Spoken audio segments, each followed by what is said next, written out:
ये थी कि मेरी हंसी छूटती है हर बात को लेकर। हर बात को मैं हंसी में टाल देती हूँ, पर हाँ, क्योंकि मैं खुश रहना पसंद करती हूँ बस।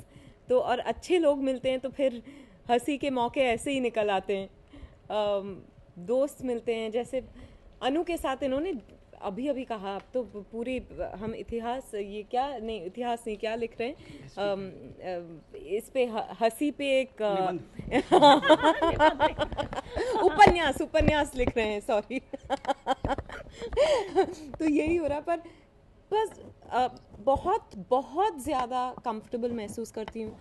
और मैंने इनको थैंक यू नहीं कहा। थैंक यू, आपने जो जो कहा मेरे बारे में उसके लिए थैंक यू वेरी मच। पर और इनको शायद थोड़ा ऑकवर्ड लगे, पर मैं हमेशा कहती हूँ कि विनोद चोपड़ा फिल्म्स मेरे लिए स्कूल है, आल्मा माटर है मेरे लिए। जो कुछ सीखा प्रदीप सरकार और विनोद चोपड़ा फिल्म से, मिस्टर चोपड़ा से सीखा है, तो I am always for ever grateful to them. Okay, the last question, film release की कगार पे है, बॉबी जासूस का प्रमोशन चालू हो गया, 4 जुलाई को फिल्म रिलीज हो रही है, लोग प्रोमो को बहुत पसंद कर रहे हैं, और विद्या लास्ट जो फिल्में रही हैं उन्होंने डिसेंट बिजनेस किया, आपकी जो फिल्में रिलीज हुई हैं। कितना इंपॉर्टेंट है बॉबी जासूस का चलना कमर्शियली, क्रिटिकली? हर फिल्म का चलना बहुत बहुत ज़रूरी है। यही उम्मीद रहती है कि फिल्म बहुत अच्छी चलेगी। और इस फिल्म में, जैसे मैंने ट्रेलर लॉन्च पे भी कहा कि सब ने बहुत बहुत मेहनत की है। ऐसे भी टाइम्स थे जब हम बहुत मुश्किलों से गुजरे, पर सब ने साथ में प्यार से काम किया, डट के काम किया है। तो और सबसे ज़्यादा ज़रूरी ऑफ कोर्स समर शेख, जो फर्स्ट टाइम डायरेक्टर हैं, उन्होंने मेरे ख्याल से अच्छी फिल्म बनाई है।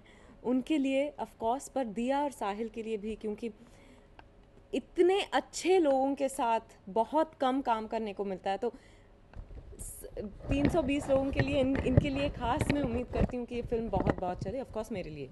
मेरे लिए भी। Okay, with the last one, जो अफवाहें, जो अटरम शटरम सवाल पूछे जाते हैं निजी जिंदगी को लेकर, उनसे विद्या क्या कहना चाहेंगी? यही कहना चाहूँगी कि लोग मुझसे पूछते रहते हैं कि अच्छा, तो फैमिली प्लानिंग कब शुरू कर रही हैं? तो मैं कह रही हूँ कि एक चार्ट बना लेते हैं, मैं आपको बता देती हूँ कि कब मैं प्लान करने वाली हूँ। पहुँच जाइएगा कैमरा लेके। और क्या कहूँ। 20 से ज़्यादा गेटअप्स आपने ट्राई करे इस मूवी में, आपको बहुत मज़ा आया होगा इसमें? बहुत ज़्यादा मज़ा आया। और जो आदमी के भेस के जो गेटअप्स हैं, उसमें सबसे ज़्यादा मज़ा आया। और फिर तय किया कि औरत बन के ही अच्छी है। या सबसे ज़्यादा गेटअप आदमी में किस टाइप का था, लाइक अ पोस्टमैन और समथिंग? नो, एक प्यून है, एक चूड़ी वाला है, एक मौलवी है, एक भिखारी है, और एक ज्योतिष है। ज्योतिष में मुझे सबसे ज़्यादा मज़ा आया, क्योंकि इतने गंदे दांत मैंने लगाया उसमें कि मेरी मुझे बहुत दिक्कत हो रही थी। हर टेक के बीच में वो गिर भी रहा था बीच में, तो मैं बस उसे मुंह में धकेलती जाती और फिर डायलॉग्स बोलती। तो कुछ नया करने को मिला, कुछ नहीं, बहुत कुछ नया करने को मिला, उसमें हमेशा मज़ा आता है। एक तरफ बॉबी जासूस है, दूसरी तरफ दूसरी जासूस के ऊपर फिल्म आ रही है, ब्योमकेश बख्शी आ रही है, उसके अलावा जग्गा जासूस। पर हम सबसे पहले आ रहे हैं। ट्रेंड सेट कर दिया बॉलीवुड में, वापस से जासूस फिल्म आ रही है। नहीं, मैंने कोई ट्रेंड सेट नहीं किया। 5 फिल्में बन रही है जासूस को लेकर। आई थिंक बहुत सारे स्कैम्स हो रहे हैं दुनिया में, देश में, तो इस वजह से जासूसों की ज़्यादा ज़रूरत है इस वक्त, इसलिए इतनी सारी फिल्में बन रही है जासूस पर। आप पर्सनल लाइफ में कभी जासूसी करी आपने, या करते हुए पकड़ाई है? नहीं, किसी ने पकड़ा नहीं है मुझे, पर जासूसी तो हम सब करते हैं। आप अगर चाहे तो मैं किसी पर कर सकती हूँ। नहीं, एक्चुअली मैं चाह रहा था कि मैं आपकी जासूसी करना चालू कर दूं, क्योंकि इतनी खिली लग रही है, इतनी ब्यूटीफुल। Oh, thank you. तो उसका राज मैं जानना चाहता था। इसका श्रेय सिर्फ एक शख्स को जाता है, अब मैं क्या कहूँ। मेरे हस्बैंड को। वो सबको बताने की जरूरत नहीं है। जी। और कभी हस्बैंड की जासूसी?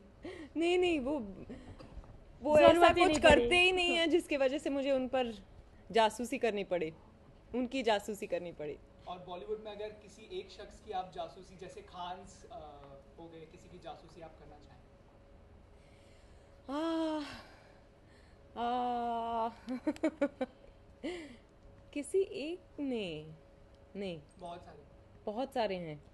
और मैं आजकल ब्लाइंड पीसेस लिखने लगे हैं ना लोग, ऐसे लिखना चाहती हूँ।